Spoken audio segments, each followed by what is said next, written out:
during the pandemic, right? We had to figure out how to fundamentally shift from an instance where we had a virtual campus and an in-person campus to everybody being online, which was a learning experience.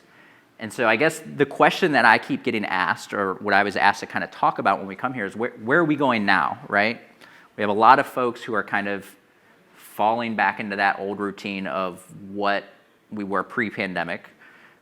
We have a lot of students who actually want us to continue to make content virtual because it's flexible, it's on demand, and it's more accessible or more attainable to them, right?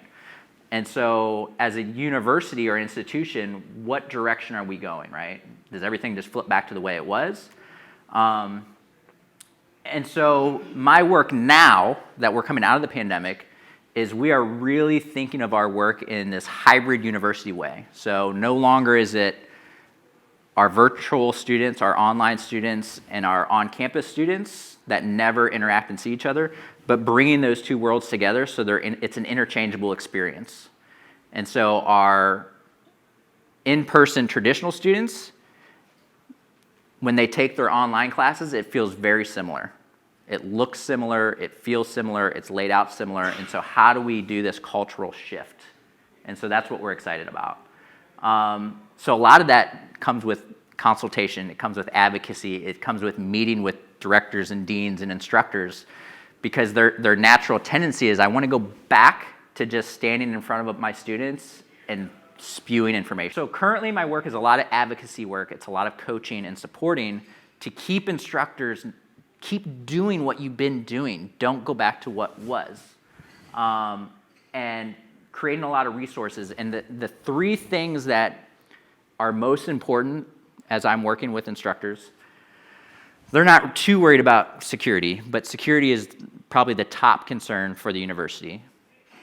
Accessibility is a huge one, making sure it's not only accessible from a disability standpoint, making sure that there's captions, transcriptions, but from a bandwidth standpoint. If we have a student who is out in rural Kentucky or Appalachia and they have minimal bandwidth, we need to make sure the experience for them is not interrupted because of that, right?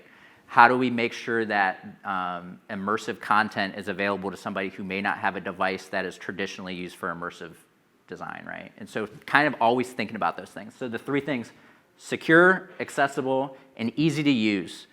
We have come across so many tools that just do so many amazing things, but the UI and the UX on them is so overwhelming and so cumbersome, our instructors don't utilize any of it.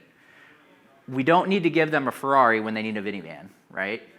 We have so many tools out there that we purchase because they do everything, but we only need it to do a couple of things really well, right? And so for anyone that's out there developing tools and technology, don't focus on it being able to do everything across the board.